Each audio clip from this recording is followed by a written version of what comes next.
اعوذ باللہ من الشیطان الرجیم بسم اللہ الرحمن الرحیم۔ شروع کرتی ہوں اللہ کے بابرکت نام سے جو بڑا مہربان اور نہایت رحم فرمانے والا ہے۔ لاکھوں کروڑوں درود و سلام ہو کملی والے آقا محمد مصطفیٰ صلی اللہ علیہ وآلہ وسلم پر، جو خاتم النبیین ہیں، جو خاتم المرسلین ہیں، جن کے بعد نہ کوئی نبی ہے نہ رسول ہے۔ لاکھوں کروڑوں درود و سلام ہوں اہل بیت پر۔ السلام علیکم ورحمۃ اللہ وبرکاتہ۔ آپ دیکھ رہے ہیں میرا یوٹیوب چینل مکافات عمل۔ اللہ والو، آج کی ویڈیو شب قدر کے حوالے سے ہے۔ اللہ رب العزت مکمل طور پر کسی بھی بندے کو مکمل آزمائش میں نہیں ڈالتا، کہیں نہ کہیں کوئی راستہ کھلا رکھتا ہے جہاں سے اس کی رحمت، ٹھنڈی ہوا کے جھونکے انسان کے دل کو پرسکون کرتے رہتے ہیں۔ مشکل کے ساتھ آسانی تو موجود ہوتی ہے، تو اس لیے اللہ والو ہمیں مایوس نہیں ہونا چاہیے۔ اللہ رب العزت ہمیں رمضان کی برکتوں سے مالا مال کرے، آمین۔ اللہ والو، ماہ رمضان کی پہلی شب قدر یعنی 21 رمضان کی وہ مبارک رات ہے جو اس سال کی شب قدر کی رات بھی ہو سکتی ہے۔ اب شب قدر کی رات جیسے رمضان کے آخری عشرے میں چھپایا گیا ہے، قرآن مجید فرقان حمید میں اللہ رب العزت فرماتے ہیں کہ شب قدر 1000 مہینوں سے بہتر ہے، جس میں فرشتے اور جبرائیل علیہ السلام زمین پر اترتے ہیں اپنے رب کے حکم سے ہر کام کے لیے۔ اس رات کی اہمیت اور فضیلت کا اندازہ ہو جاتا ہے اس سے، اور اس مقدس رات کو رمضان کے آخری عشرے کی راتوں میں چھپایا گیا ہے، یعنی 21، 23، 25، 27 اور 29۔ یہ 5 طاق راتوں میں سے کوئی بھی ایک رات شب قدر کی رات ہو سکتی ہے۔ تو اگر ہمیں شب قدر کی رات کو حاصل کرنا ہے تو ان 5 طاق راتوں میں عبادت کرنی ہے، دل کھول کر عبادت کرنی ہے، تب ہی جا کر ہم شب قدر کو پا سکتے ہیں۔ اللہ رب العزت 1000 مہینے کی عبادت یعنی 83 سال اور 4 مہینوں کی عبادت کا ثواب عطا فرمائیں گے۔ تو اس سلسلے میں حدیثوں کے حوالے سے بزرگان دین نے ان راتوں کے لیے کچھ خاص اور آسان عبادات پیش کی ہیں۔ آج میں آپ کو شب قدر کی پہلی رات میں ادا کی جانے والی کچھ خاص نوافل اور اس رات کا خاص وظیفہ پیش کرنے جا رہی ہوں، اور اس نماز کا حوالہ بھی پیش کروں گی کہ یہ نماز کہاں سے ثابت ہوتی ہے۔ یہ نوافل نماز ادا کرے گا اور یہ وظیفہ بھی کر لے گا تو انشاءاللہ تعالی العزیز وہ دنیا اور آخرت کی کامیابی حاصل کر لے گا۔ ویڈیو میں آگے بڑھنے سے پہلے آپ لوگوں سے چھوٹی سی التماس ہے کہ ویڈیو کو مکمل دیکھیں۔ ویڈیو میں بہت ساری باتیں ایسی ہیں جو قرآن اور حدیث سے لے کر آپ کے سامنے رکھی جاتی ہیں۔ اللہ والو، آپ کے کسی ایک مسئلے کا حل، کسی ایک ٹینشن کا حل، کسی ایک پریشانی کا حل اس ویڈیو میں موجود ہو سکتا ہے۔ اگر اس ویڈیو کو دیکھنے کے بعد آپ یہ جو پڑھائی کرتے ہیں یا وظیفہ کرتے ہیں تو آپ کی کوئی ایک مشکل بھی حل ہو جاتی ہے تو میرا ویڈیو بنانے کا مقصد پورا ہو جاتا ہے۔ روحانی اجازت کے لیے چینل کو سبسکرائب کر لیں اور کومنٹ میں سبحان اللہ لکھ دیں، آپ کو عمل کی اجازت اسی وقت مل جائے گی۔ اللہ والو، 5 طاق راتوں میں سے کون سی صورت کو پڑھنا چاہیے، یعنی ہر طاق رات میں قرآن مجید فرقان حمید کی کچھ خاص صورتیں پڑھنے کا معمول رہا ہے، تو یہ بزرگان دین نے اس کی تاکید کی ہے۔ یہ بھی آج میں آپ کو بتاؤں گی۔ پہلے شب قدر یعنی 21 رمضان کی رات ان 5 طاق راتوں میں سے ایک ہے جس میں شب قدر کی رات بھی ہو سکتی ہے۔ تو اگر آپ چاہتے ہیں کہ آپ شب قدر کو پا لیں تو اس سال 31 مارچ 2024 اتوار کا دن گزر کر مغرب کی نماز کے بعد جو رات ہوگی وہ اس سال کی پہلے شب قدر کی رات ہے، یعنی 21ویں رات ہے۔ اللہ والو، آج اس رات کے حوالے سے چند بہترین عمل بتاؤں گی جو آپ کو دنیا اور آخرت میں بہت سارے فائدے دیں گے انشاءاللہ تعالی العزیز۔ اللہ والو، اس رات میں اپنے لیے اور اپنے گھر والوں کے لیے دعا کروانا چاہتے ہیں تو کمنٹ باکس میں اپنا نام لکھ دیں یا اپنے شہر کا نام لکھ دیں. آپ کو اجتماعی دعا میں شامل کر لیا جائے گا اور انشاءاللہ تعالی العزیز آپ سب کے لیے دعا کی جائے گی. اللہ والو 21ویں رات یعنی پہلی شب قدر کی رات کا خاص عمل. تو سب سے پہلے آپ نے عشاء کی نماز کے بعد تراویح کی نماز ادا کر لینی ہے. تراویح کی نماز ادا کرنے کے بعد آپ نے 4 رکعت نفل 2 رکعت کر کے ادا کرنے ہیں. یعنی کہ 4 نفل آپ نے اکٹھے نہیں پڑھنے، 2 رکعت کی نیت کر کے آپ نے 4 نفل ادا کرنے ہیں. اور نفل کس طریقے سے ادا کرنے ہیں؟ نماز کی ہر رکعت میں سورہ فاتحہ پڑھنے کے بعد آپ نے سورۃ القدر یعنی بسم اللہ الرحمن الرحیم انا انزلناہ فی لیلۃ القدر وما ادراک ما لیلۃ القدر لیلۃ القدر خیر من الف شہر تنزل الملائكة والروح فيها بإذن ربهم من كل أمر سلام هي حتى مطلع الفجر.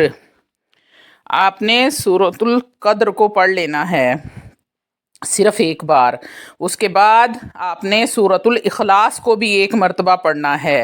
بسم اللہ الرحمن الرحیم قل هو اللہ احد اللہ صمد لم یلد ولم یولد ولم یکن لہ کفوا احد. سورہ اخلاص کو ایک مرتبہ پڑھنا ہے. تو اسی طریقے سے آپ نے دوسری رکعت پڑھ لینی ہے اور 4 رکعت آپ نے اسی طرح پڑھنی ہے. اب اس نماز کی فضیلت کیا ہے؟ اس نماز کے پڑھنے والے پر کے حق میں فرشتے دعائے مغفرت کرتے ہیں، آپ کی بخشش کی دعا کرتے ہیں. تو یہ اتنی آسان نماز کے بدلے اللہ رب العزت ہماری مغفرت کی دعا فرشتوں سے کرواتا ہے. سبحان اللہ. اب اس کے بعد آپ کو 2 رکعت نفل اور نماز ادا کرنی ہے. اب اس نماز کی ہر رکعت میں سورہ فاتحہ کے بعد سورۃ القدر کو صرف ایک بار پڑھنا ہے. یعنی کہ آپ نے انا انزلناہ فی لیلۃ القدر سورۃ القدر کو ایک بار پڑھنا ہے اور سورۃ الاخلاص کو یعنی کہ قل هو اللہ احد اللہ صمد کو آپ نے 3 بار پڑھنا ہے. پہلے جو آپ نے نفل ادا کیے اس میں آپ نے 1 مرتبہ سورہ قدر پڑھی اور 1 مرتبہ ہی سورہ اخلاص کو پڑھا. 4 رکعت آپ نے اس طرح پڑھ لینی ہے. اب آپ نے الگ سے 2 رکعت نفل نماز کی نیت کرنی ہے اور سورہ فاتحہ پڑھنے کے بعد 1 مرتبہ سورۃ القدر کو پڑھنا ہے اور 1 مرتبہ آپ نے سورۃ الاخلاص کو 3 مرتبہ آپ نے سورۃ اخلاص کو پڑھنا ہے. اسی طرح آپ نے دونوں رکعتیں ادا کر لینی ہیں اور سلام پھیر لینے کے بعد 70 بار کوئی سا بھی استغفار پڑھ لیں. اگر آپ چاہیں تو یہ استغفار 70 بار پڑھ لیں. استغفر اللہ ربی من کل ذنب و اتوب الیہ استغفر اللہ ربی من کل ذنب و اتوب الیہ. اگر یہ آپ کو زبانی یاد نہیں ہے تو آپ کوئی سا بھی استغفار پڑھ سکتے ہیں جو آپ کو زبانی یاد ہو. اگر آپ کو کوئی سا بھی استغفار زبانی یاد نہیں تو آپ صرف اتنا پڑھ لیں استغفر اللہ استغفر اللہ استغفر اللہ. یہ تو ہر بندے کو آتا ہے اور ہر بندہ اس کا ذکر بھی کرتا ہے. آپ نے استغفر اللہ کو 70 بار پڑھ لینا ہے. اس کے بعد سورۃ القدر کو 21 مرتبہ بسم اللہ الرحمن الرحیم کے ساتھ پڑھنا ہے. یعنی کہ آپ نے 21 بار بسم اللہ الرحمن الرحیم پڑھنی ہے اور 21 بار ہی سورۃ القدر کو پڑھنا ہے.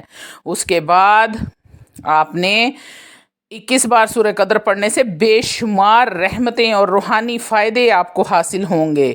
اور اس 2 رکعت نفل نماز کی برکت سے اور سورہ قدر پڑھنے سے اللہ رب العزت پڑھنے والے کی بخشش فرما دیتے ہیں. تو بس یہ 2 نمازیں 2 شب کو پڑھنی ہوتی ہیں. یعنی کہ آپ نے یہ 2 نمازیں پہلی شب قدر کو 21 شب کو پڑھنی ہیں اور یہ ذرا سا بھی مشکل عمل نہیں ہے، بہت ہی آسان عمل ہے. اب اس نماز کا حوالہ آپ کو دوں تو یہ حوالہ ہے کہ یہ خزینہ روحانیت صفحہ نمبر 27 پر موجود ہے. اب ان 5 طاق راتوں میں ہر طاق رات میں قرآن مجید فرقان حمید کی ایک خاص صورت تلاوت کرنی ہوتی ہے، جس سے آپ کو دنیا اور آخرت میں روحانی فائدے حاصل ہوتے ہیں۔ تو سب سے پہلے 21ویں شب یعنی 21 رمضان میں 21 بار سورۃ القدر کو پڑھنا ہوتا ہے۔ اس کو لوگوں نے بہت ہی افضل مانا ہے۔ اس کے بعد دوسری شب قدر، اس میں صرف ایک بار سورہ یاسین اور ایک ہی مرتبہ سورہ رحمان کو پڑھنا بہت ہی افضل مانا گیا ہے۔ اس کے بعد تیسری شب قدر یعنی 25 رمضان کی رات، اس میں 7 بار سورہ دخان کو پڑھنے والا عذاب قبر سے محفوظ رہے گا، اور 7 بار سورہ فاتحہ کو پڑھنا ہر مراد اور ہر حاجت کے لیے افضل ہے۔ اس کے بعد چوتھی شب قدر یعنی 27ویں شب، اس رات میں 7 مرتبہ سورۃ الملک پڑھنے سے آپ کی مغفرت ہو جائے گی اور قبر میں روشنی رہے گی۔ ویسے بھی سورہ ملک پڑھنے والے کی قبر ہمیشہ روشن رہے گی، یہ آپ کو قبر میں روشنی فراہم کرے گی اور فرشتوں کے سامنے کھڑی ہو جائے گی آپ کی بخشش کے لیے۔ تو اس لیے اللہ والو روزانہ کا معمول بنا لیں کہ ایک مرتبہ تو سورہ ملک آپ نے لازمی پڑھنی ہے۔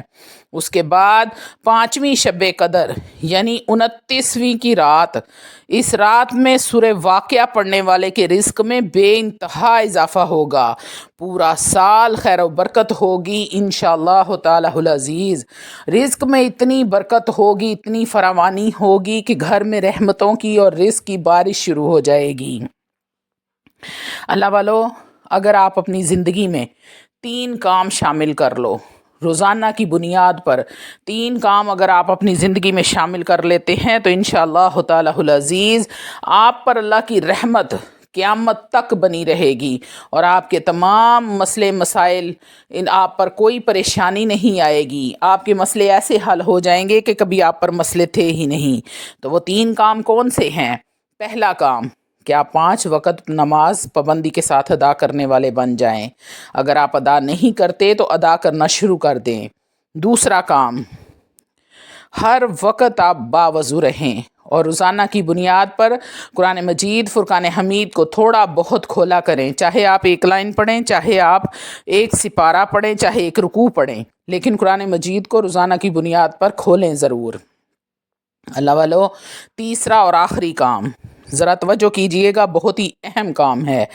آپ نظر بد نہ ہوں، یعنی کہ بد نظر نہ ہوں، آپ کی نظر صاف ہو، پاک ہو، آپ کی تنہائیاں پاک ہوں، آپ تنہائی میں بھی کوئی بھی ایسا کام نہ کریں جس سے آپ اللہ رب العزت کو ناراض کر دیں۔ تو اللہ والو، تنہائی میں بھی کوئی ایسا کام کرنے سے جب آپ کے دل میں اللہ رب العزت کا خوف پیدا ہو جائے گا کہ مجھے کوئی اور دیکھے یا نہ دیکھے لیکن میرا رب تو مجھے دیکھ رہا ہے، تو آپ یقین کریں کہ آپ دنیا کے ایسے نیک اور پاک صاف انسان بن جائیں گے کہ آپ کا مقابلہ پوری دنیا بھی کرنا چاہے تو نہیں کر سکے گی۔ تو اللہ والو، یہ 3 کام اپنا لو۔ اگر زندگی میں فائدہ چاہتے ہو، دنیا اور آخرت میں کامیابی چاہتے ہو، کامرانی چاہتے ہو، ہر جگہ پر عزت اور شہرت چاہتے ہو، دولت چاہتے ہو، مرتبہ چاہتے ہو، تو یہ 3 کام اپنی زندگی کا حصہ